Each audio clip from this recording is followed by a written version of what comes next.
E aí pessoal, tudo bem com vocês? Na aula passada, nós começamos o estudo da geometria das ferramentas de corte. Nesse estudo, nós vimos quais são as partes de uma ferramenta de corte e quais são os ângulos, as arestas, as superfícies que estão relacionadas à sua geometria e qual a função de cada um. Na aula de hoje, nós vamos dar continuidade a esse estudo, começando pelos tipos de movimento que a minha ferramenta pode fazer. Então, vamos lá.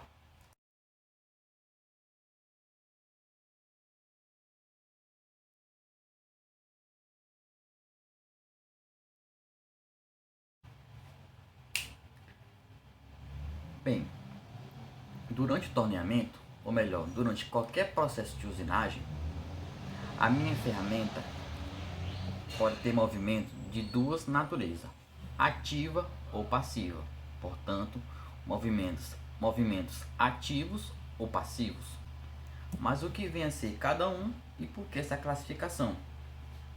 Os ativos são aqueles que vão estar relacionados diretamente ao corte. Já os passivos, embora não vão gerar o corte propriamente dito, são necessários, são fundamentais para que ele ocorra e também vão ser computados durante o meu tempo de usinagem. Portanto, se eu precisar fazer a usinagem de uma peça e de um lote e determinar o tempo necessário para esta operação, eu tenho que ter em mente o tempo dos movimentos ativos e passivos, tá bom? Porque ambos vão computar durante o meu cálculo de tempo total, beleza? Então vamos aos movimentos ativos, que pode ser o de corte ou de avanço. Bem, para entender essa figura à sua direita, eu trouxe esse esqueminha aqui para representar. Então esta aqui é a vista direita dessa peça, tá bom? Em que eu vou ter aqui, nesse pontinho aqui do toque do raio com a superfície, esse pontinho aqui, essa aresta, essas duas setas vermelhas, vai coincidir com o ponto em que a minha ferramenta de corte vai tocar, beleza?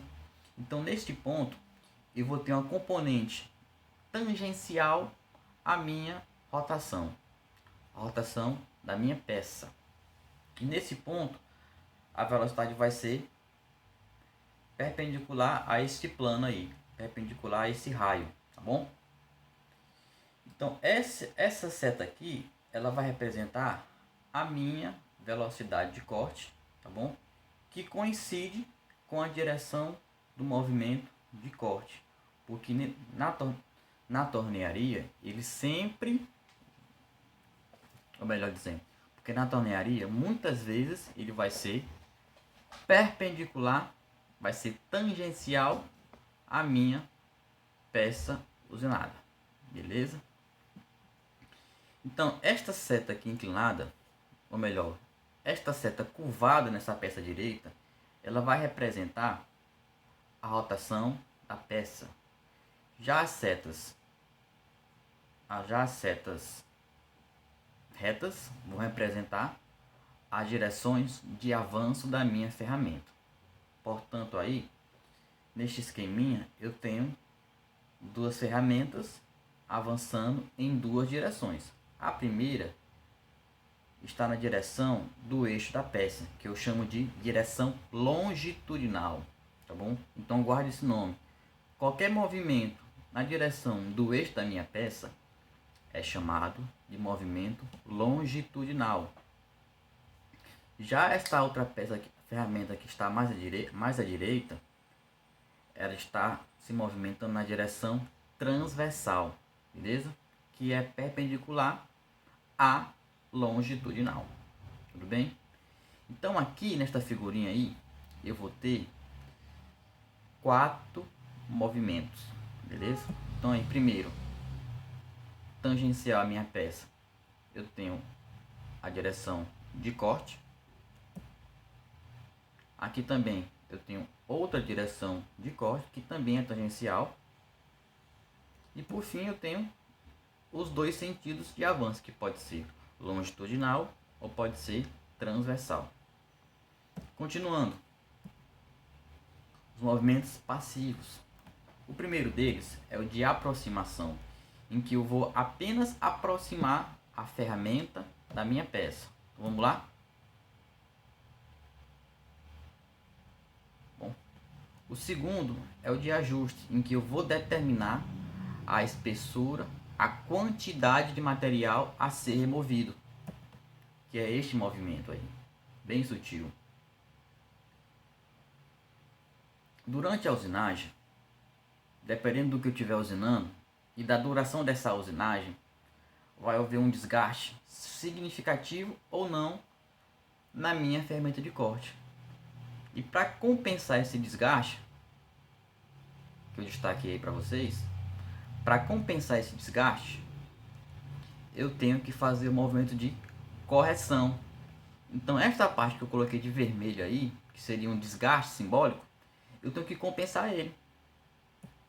Então eu vou ter que movimentar minha ferramenta para poder fazer essa compensação. E esse é o movimento de correção.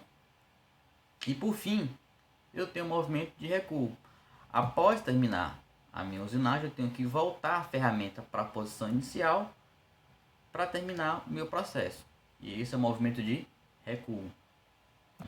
Então esta figura está ilustrando o torno universal. E nesse torno tem vários componentes que, independente de fabricante ou de marca ou de modelo, vão ser os mesmos para cada equipamento. Então o primeiro deles é a caixa Norton. Embora ela não esteja mostrada de início aí, ela fica lá dentro. Ela é uma série de engrenagens semelhante a uma transmissão de um carro que vai permitir a troca de marchas aí, entre aspas, tá bom?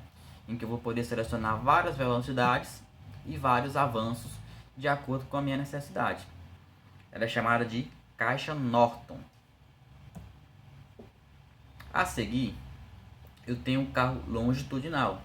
Então lembrando, ele vai se movimentar na mesma direção correspondente ao eixo da minha peça, que nessa figura aí está da esquerda para a direita ou vice-versa. Então qualquer movimento nessa direção é um movimento longitudinal, e quem faz esse movimento é o carro longitudinal, também conhecido como carro principal. E em destaque eu tenho o meu porta-ferramentas, também conhecido como torre, beleza? Então aí que eu vou fixar a ferramenta que vai ser utilizada para a usinagem. Em seguida, eu tenho o meu carro transversal.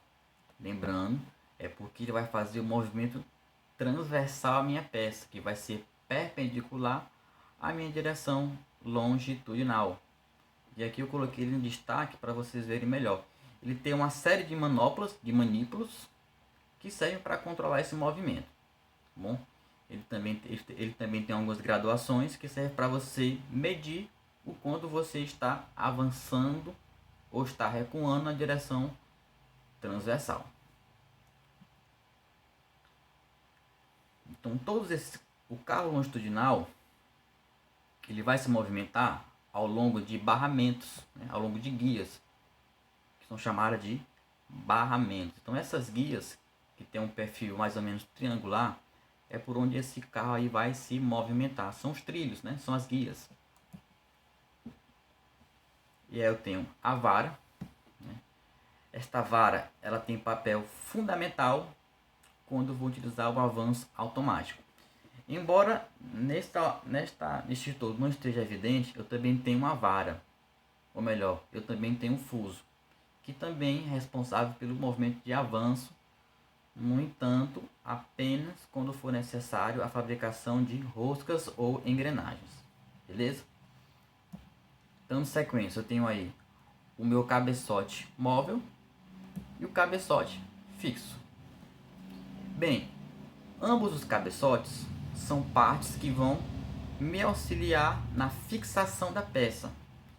Eu só consigo fixar a minha peça mediante o uso dos cabeçotes.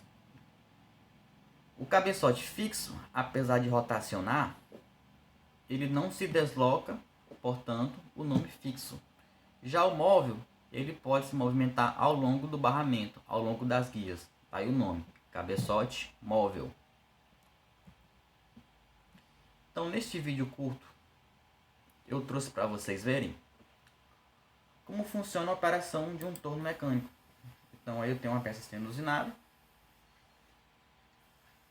Então, observe os movimentos e a direção que o cavaco faz. Observe que quando ele sempre sai pela tangente, que é justamente a direção do movimento de corte. Já o movimento da ferramenta corresponde ao movimento de avanço. O anterior era transversal e o de agora é longitudinal.